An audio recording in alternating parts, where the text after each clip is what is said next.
teman-teman semua, Assalamualaikum warahmatullahi wabarakatuh. Balik lagi bersama saya Bunda Alia. Gimana nih kabar kalian semua? Semoga sehat selalu ya, amin.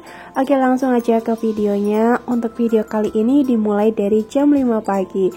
Kalau teman-teman tadi ada yang waktu saya buka pintu, beneran deh, saya nggak bohong, saya buka pintunya itu bener-bener pelan banget.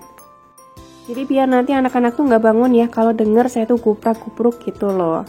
Nah, kalau untuk sekarang ini saya bangunnya itu sekitar jam setengah 5-an kurang. Ya, biasanya saya tuh langsung sholat, habis itu saya langsung ngaji, nah habis itu saya langsung beberes. Nah, untuk posisinya sekarang saya tuh udah mandi, makanya udah kelihatan rapi. Tapi saya tuh nggak pakai bedak, nggak pakai apa-apa, cuman pakai lipstick aja biar kelihatan seger gitu. Nah, untuk posisinya ini Pak suami saya tuh lagi shift malam, makanya motor di luar ini cuma ada satu. Nah, Pak suami sekarang ini pakainya itu motor yang FU, karena motor yang FU tuh emang udah dibenerin. Nah, rutinitas pagi pertama yang saya lakukan biasanya saya tuh bebersih teras terlebih dahulu, nyapuin, terus saya juga nyiramin tanaman dan nyiramin depan rumah juga. Soalnya depan rumah tuh debunya Masya Allah ngebul banget. Nah, kemarin kan saya tuh beli kursi yang warna hitam. Untuk kursi yang warna hitam saya taruh di depan aja. Nah, naruhnya itu di sampingnya pintu. Jadi untuk kursi kayu sekarang saya taruh di sebelah situ aja. Nggak apa-apa ya, soalnya kan nggak hujan. Jadi insya Allah aman. Untuk kursi kayunya saya taruh di situ sengaja banget. Soalnya buat duduk saya kalau misalkan pas lagi nyuapin adik moren di pagi hari. Karena sekarang subuhnya itu pagi banget, jadi walaupun ini posisinya itu jam 5 pagi, teman-teman bisa dilihat aja ya sendiri. Ini langitnya itu udah mulai kayak mau terang. Oke, karena saya tuh udah selesai beraktivitas di bagian teras, jadi lampunya saya matiin kembali, ceritanya biar hemat lah ya. Soalnya emang rutinitas pagi saya di pagi hari kayak gini. Lanjut, di sini saya tuh mau lap-lap tipis-tipis aja di bagian yang kelihatan berdebu ataupun kotor. Untuk lap-lapnya nggak semua ya, jadi lap-lap tuh emang kayak mipil sedikit-sedikit gitu.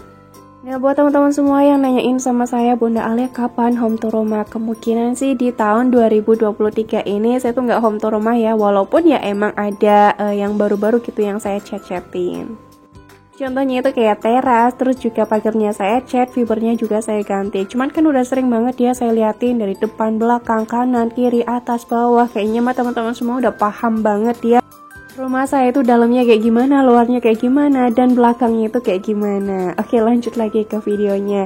Nah, di sini saya tuh lagi nyapu-nyapu. Pokoknya kalau saya tuh lagi beraktivitas pagi-pagi kayak gini dan anak-anak juga masih pada tidur, saya tuh beneran kayak pelan banget ngangkat barang-barangnya. Nah, untuk di bagian kamar juga nggak saya sapuin terlebih dahulu, soalnya anak-anak tuh masih pada tidur. Sayang banget kalau misalkan bangun gitu loh. Yang disayangkan tuh misalkan adik Mauren bangun, waduh beneran nanti bundanya tuh jadi nggak bisa ngapa-ngapain. Untuk ngepel pun sama aja ya, nunggu anak-anak tuh bangun. Jadi biasanya kalau misalkan anak-anak udah bangun nih, cuman saya vakuumin aja di bagian lantai, terus di bagian yang kelihatan berdebu. Nah, habis itu baru saya pel. Lanjut, di sini saya tuh mau buang sampah terlebih dahulu, cuman saya taruh di depan aja. Ngebuang sampahnya nanti nunggu Pak suami tuh pulang kerja ya, soalnya gerbangnya itu emang masih saya kunci. Mau saya buka kayak mager banget gitu loh. Nggak apa-apa lah ya, nanti tuh juga dibuang. Alhamdulillah banget nyapunya udah selesai dari ruang tamu, terus kamarnya kakak Alia, ruang makan, dapur. Nah, biasanya saya buang ke gudang terlebih dahulu, terus saya sorokin dan saya buang ke tempat sampah.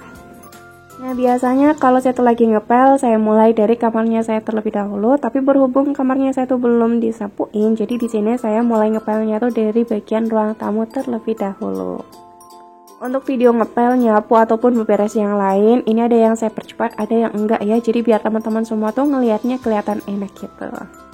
Nah, untuk di bagian ruang makan, sekarang udah lumayan lega, nggak sempit banget. Tadinya waktu masih ada stroller, terus meja makannya adik Mauren, beneran deh ruang makan tuh kelihatan sempit banget. Nah, sekarang karena udah dilipat semuanya, terus dimasukin plastik, dimasukin lagi ke gudang, jadi kelihatan agak legaan dikit. Nah, untuk yang dipakai sekarang pakainya itu sepeda roda 3 punyanya kakak Alia.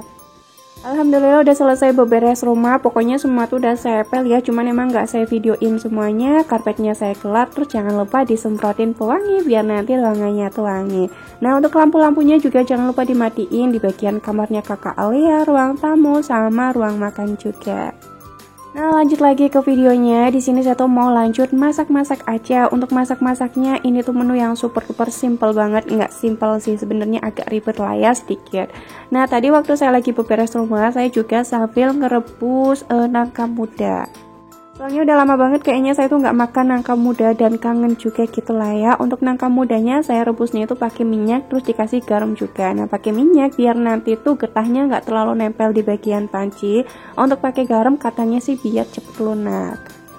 Nah ngerebus nangkanya itu sekitar ya 20 menitan gitu. Oke lanjut, tadi saya juga mecahin 3 telur.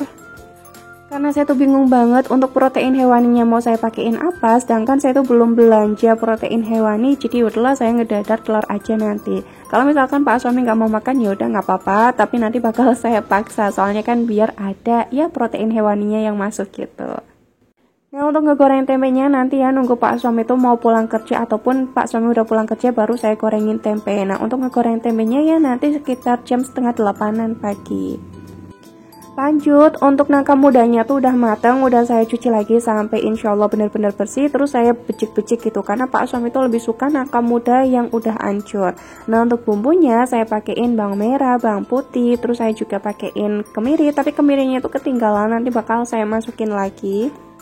Terus saya pakai kunyit, lengkuas, salam, serai, jahe, terus saya pakai ketumbar dan juga merica. Tapi balik lagi sesuai versi teman-teman aja ya, kalau lagi memasak bumbunya itu kayak gimana. Kalau saya lebih suka bumbu yang kayak gini.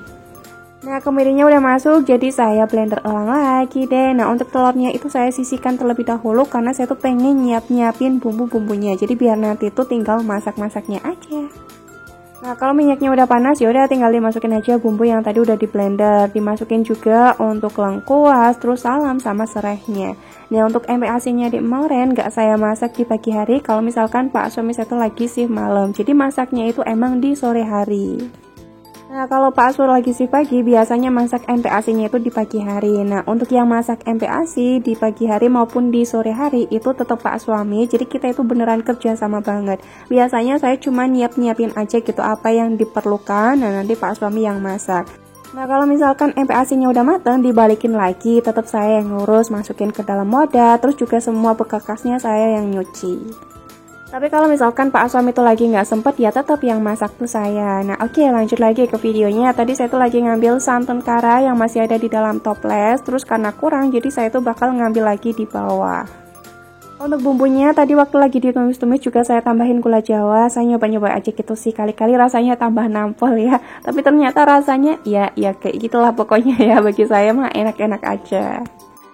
Oke, untuk telurnya ini lagi saya dadar pakainya itu teflon yang kecil aja. Nah ujuk-ujuk bumbunya udah mateng, udah wangi, jadi tinggal dimasukin air. Nah untuk masukin airnya itu ini sekitar 1500-an ml.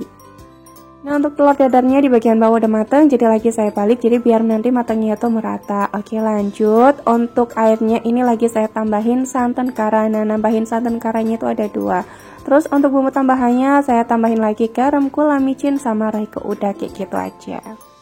Jadi sekalian pakai 2 kompor sekaligus karena ya emang masaknya itu simple karena semuanya juga udah saya siapin. Nah telurnya di bagian bawah udah mateng jadi langsung saya angkat aja deh. Untuk ngedadar telurnya tadi tuh ada 3 telur yang saya pecahin terus saya bagi menjadi 2 waktu lagi ngedadar. Jadi biar nanti telurnya itu nggak terlalu tebel banget gitu loh, karena Pak suami saya tuh kurang suka kalau misalkan telur tuh dadarannya tebel-tebel.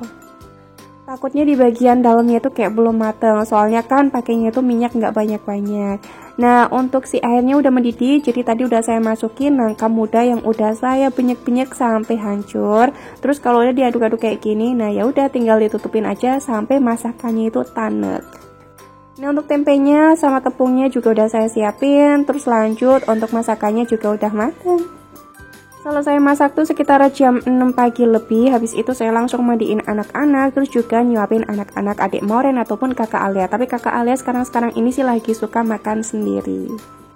Nah selesai biasanya itu nyiapin anak-anak sekitar jam 7-an lebih. Nah habis itu karena masih ada waktu di sini saya tuh mau ngegoreng kerupuk terlebih dahulu. Habis saya ngegoreng kerupuk selesai tuh sekitar jam setengah 8, baru nanti saya tuh ngegoreng tempe dan saya siap makan sama Pak suami. Pokoknya kalau Pak suami saya tuh lagi sih malam, beneran deh saya nggak bohong, saya tuh kayak ngerasa bener-bener produktif banget. Tapi kalau misalkan Pak suami saya tuh lagi sih pagi, malah kadang saya tuh kayak loyo gitu loh. Soalnya kan kalau sih pagi Pak suami nggak pernah saya masakin ya sekarang ini. Alasan saya nggak masak tuh ya sibuk gitu di pagi hari. Padahal kalau Pak suami saya sih malam, saya bisa loh masak di pagi hari kayak gini. Apalagi menunya itu agak lumayan banyak. Bukan menunya, maksudnya itu porsinya agak lumayan banyak gitu. Ya namanya juga wanita, begitulah ya, kadang agak manja-manja gimana gitu. Sampai sini aja video saya. Wassalamualaikum warahmatullahi wabarakatuh. Thanks for watching and bye-bye.